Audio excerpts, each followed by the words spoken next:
முன்னாள் அமைச்சரும் நெடுங்காடு தொகுதி எம்எல்ஏவுமான சந்திர பிரியங்கா நேற்று சமூக வலைதளத்தில் முகநூலில் வெளியிட்டுள்ள உருக்கமான 30 நிமிட வீடியோ புதுச்சேரியின் ஆளும் கட்சியான என்ஆர் காங்கிரஸ் கட்சியில் பெரும் பரபரப்பை ஏற்படுத்தியுள்ளது.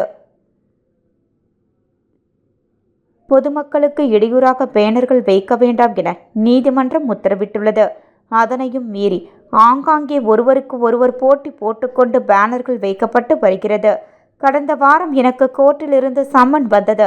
அதில் பொது இடத்தில் பேனர் வைத்தது தொடர்பாக SSP, SP, inspector, SI, commune ஆணையர் மற்றும் அந்த பேனரில் எனது படம் இருந்ததால் நானும் கோர்ட்டில் ஆஜராகி விளக்கம் தர வேண்டுமென குறிப்பிடப்பட்டிருந்தது.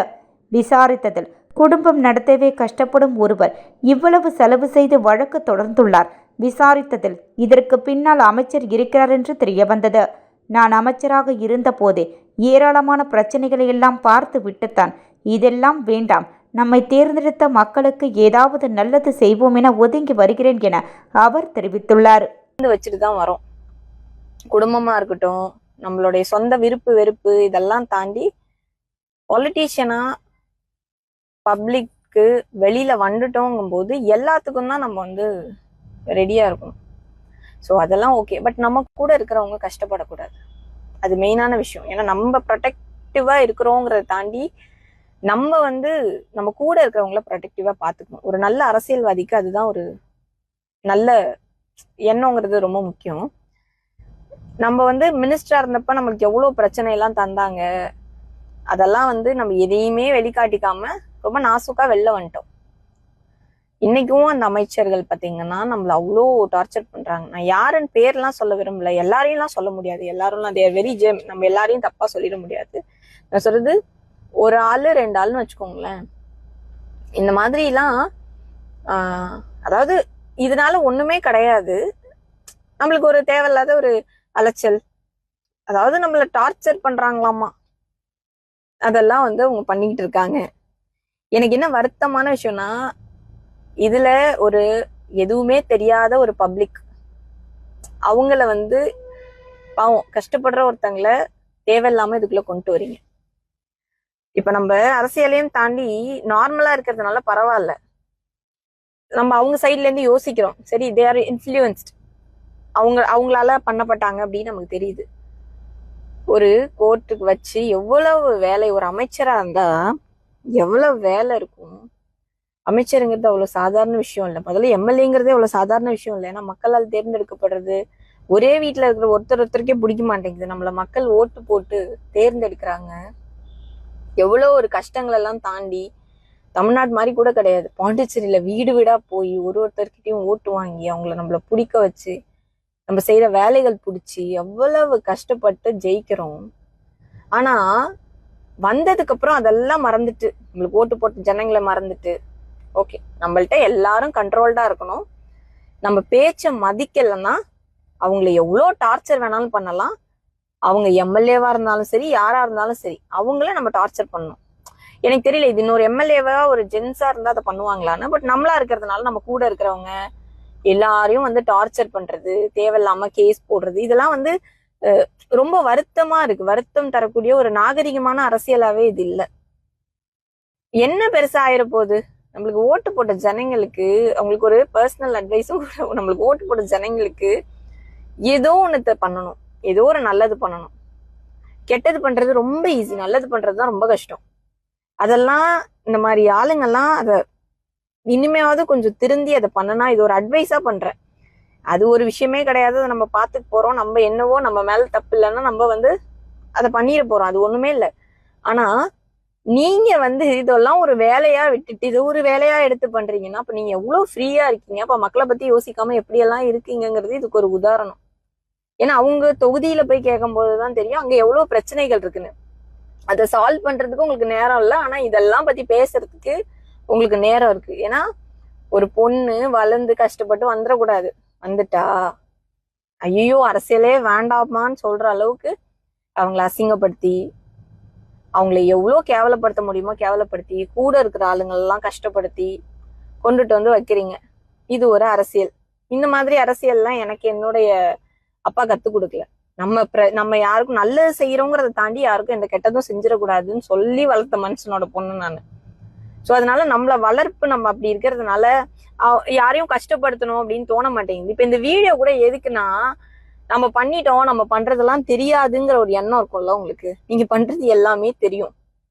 தெரிஞ்சாலுமே ஒரே ஒரு விஷயத்துக்காக மட்டும்தான் உங்க பேரை யூஸ் பண்ணாமலோ, உங்களை பத்தி நான் எதுவுமே சொல்லாமலோ நீங்க எவ்வளவு டார்ச்சர் கொடுக்குறீங்க. அதாவது வீட்டுக்கு போற வழியில இருந்து நம்மள வேவ் பாக்குறதுக்கு ஆளுல இருந்து ஒரு ஸ்பை எல்லாம் நம்மள சுத்திட்டே இருக்கும். இந்த மாதிரி ஸ்பை பண்றதுல இருந்து எல்லாமே நம்மளுக்கு தெரியும். என்னோட போனா இருக்கட்டும், அதை வந்து நீங்க என்னோட போனோட டீட்டெயில் கலெக்ட் பண்றதுல இருந்து அதெல்லாம் எப்படி நீங்க வாங்குறீங்க. மேபி நீங்க எல்லாம் கவர்மெண்ட் குள்ள இருக்கிறதுனால வாங்குறீங்க. அதெல்லாம் நீங்க வாங்குறது எனக்கு தெரியும். எனக்கு சேஃப்டியான ஒரு இடத்துல நான் இல்லைங்கிறதும் எனக்கு தெரியும். அதை விட முக்கியமான விஷயம், இதெல்லாம் நம்ம ஃபீல் பண்ணி ஒரு கம்ப்ளைண்ட் கொடுக்க போறோம். ஒரு பெரிய அதிகாரி, நம்ம அதை சொல்லக்கூடாது பேரை, அந்த அதிகாரி அங்க உட்காந்துக்கிட்டு நாளைக்கு எனக்கு ஏதாவது ஒண்ணு ஆயிடுச்சுன்னா நான் என்னங்க பண்ணுவேன்னு கேக்குறப்ப அவங்க சொல்றாங்க, வேணும்னா ஒண்ணு பண்ணுங்களேன், உங்களோட சொத்துக்கள் எல்லாம் நீங்க வந்து மாத்தி வச்சிருங்க வேற யார் பேர்லயாவது, சேஃப் தானே. இப்ப கூட இந்த ஃபிளைட் ஆக்சிடென்ட் நடந்துச்சுல, அதுக்கப்புறம் எல்லாரும் ரொம்ப உஷாராயிட்டாங்க. யாருக்கு எப்ப என்ன நடக்கும்னே தெரியாதுன்னு ஒரு அதிகாரி அந்த மாதிரி சொல்ற.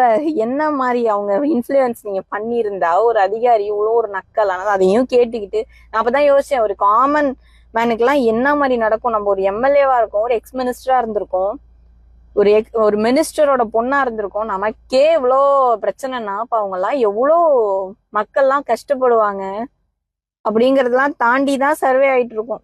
ஒன்னே ஒண்ணுதான், நீங்க எவ்வளோ என்ன பண்ணாலும் என்ன பெருசாலாம் பாதிக்காது. இதுக்கு மேல இழக்கிறதுக்கு ஒண்ணுமே கிடையாது. நிறைய கஷ்டப்பட்டாச்சு, எல்லாத்துக்கும் துணிஞ்சுதான் அரசியலுக்கு வரோம். இங்க ஒன்னே ஒண்ணுதான், மக்களுக்கு நல்லது செய்யணும். ஒன்னா சாதிக்க முடியாதுங்கிறது எதுவும் கிடையாது, அதை பண்ணணும். அதை விட இப்ப வரைக்கும் உங்க பேரை நான் சொல்லாம இருக்கிறதுக்கு காரணம், நீங்க எவ்வளவு நான் மினிஸ்டரா இருந்தப்போ என்ன டார்ச்சர் பண்ணீங்க. இதெல்லாம் சொல்லாம இருக்கிறதுக்கு ஒரே காரணம் என்னோட சிஎம் மட்டும்தான். என்னோட அப்பா ஸ்தானத்துல இருக்க சிஎம், அவருக்காக மட்டும்தான் நான் யார் பேரையும் சொல்லாம இருக்கேன். அவருதான் உன்னுடைய எலெக்ஷன் வேலையை மட்டும் போய் பாரு, நீ மத்தது எதையுமே காதுல வாங்காதுன்னு. ஆனா திருப்பி திருப்பி தொந்தரவு பண்ணிக்கிட்டே இருக்கும்போது அட்லீஸ்ட் உங்களுக்கு நீங்க டிஸ்டர்ப் பண்றது எனக்கு தெரியுதுன்னாவது உங்களுக்கு தெரியணும்ல. எவ்வளவு டிஸ்டர்ப் பண்ணாலும் தெரியாதுன்னு நினைச்சிடக்கூடாதுல்ல. அதுக்காக தான் தயவு செய்து என்ன டார்ச்சர் பண்றதெல்லாம் விட்டுட்டு போய் உங்களுக்கு ஓட்டு போட்டாங்களா ஜனங்க, அவங்களுக்கு வேலை பாருங்க, அவங்களுக்காக உழைங்க. அவங்கதான் நம்ம முதலாளி. நம்மளுக்கு ஓட்டு போட்டு தேர்ந்தெடுத்தாங்களா ஜனங்க, அவங்கதான் நம்ம முதலாளி. நம்ம முதலாளிங்களுக்கு நம்ம ஒழுங்கா வேலை பார்த்து கொடுக்கணும். அதை முதல்ல தயவு செய்து பண்ணீங்கன்னா, இல்ல என்கிட்ட பணம் இருக்கு, நான் என்ன வேணா மிரட்டுவேன், என்ன வேணா பண்ணுவேன் அப்படின்னு நினைச்சீங்கன்னா அதுக்கு நான் ஆள் கிடையாது. எனக்கு உங்ககிட்ட வரணுங்கிற அவசியமும் கிடையாது. நம்ம இப்பதான் மக்கள்கிட்ட போய் நிக்கணும். அவங்க பார்த்து ஏதாவது செய்யணும், அவ்வளவுதான். எனக்கு மித்த யாருமே இப்போதைக்கு அவசியமே கிடையாது. தயவு செய்து திருப்பியும் சொல்றேன், ஒரே ஒருத்தருக்காக மட்டும்தான் இவ்வளவு பேசிட்டு அந்த வார்த்தையை கூட சொல்லாம போறேன். அது எங்க ஐயா என்ஆர் ஐயாக்கா மட்டும்தான். அவருக்காக தான் நிறைய பொறுத்து போயிட்டு இருக்கேன். பாவம், அவரே நிறைய பொறுத்து போயிட்டு தான் இருக்காரு. பட் சொல்றேன், இதெல்லாம் கொஞ்சம் மைண்ட்ல வச்சுட்டு அமைச்சர்கள் கொஞ்சம் அமைதியா, கொஞ்சம் இன்னொரு 8 மாசம் தான் இருக்கு, எலெக்ஷன் எல்லாம் பார்த்தா நல்லா இருக்கும்னு நினைக்கிறேன். கொஞ்சம் மக்களுக்கு எப்பயாவது போய் நல்லபடியா செஞ்சுட்டு வேலையை பாருங்க, என்னையும் வேலை பார்க்க விடுங்க. என் நம்பி நிறைய பேர் இருக்காங்க. ஒரே பொண்ணு தான், நம்மளுக்கு குடும்பம்னா நம்ம அரசியல் சார்ந்து இருக்கிறவங்க தான், அவங்கள பாத்துக்கிறது என்னோட கடமை. அதெல்லாம் பாத்துக்கணும். கொஞ்சம் ஃப்ரீயா விடுங்க. தேவையில்லாத அலைச்சல், தேவையில்லாத செலவு. ஒரு 10,000 ரூபாய் ஒரு வக்கீல் கொடுக்குறோம், அதை என் கூட நிக்கிறேன், அவனுக்காவது பாவம். நம்ம பசங்க அவ்வளவு பேர் கஷ்டப்படுறானுங்க, செஞ்சு உதவி பண்ணலாம், படிக்கிறதுக்கு ஃபீஸ் கட்டலாம், எவ்வளவோ இருக்கு.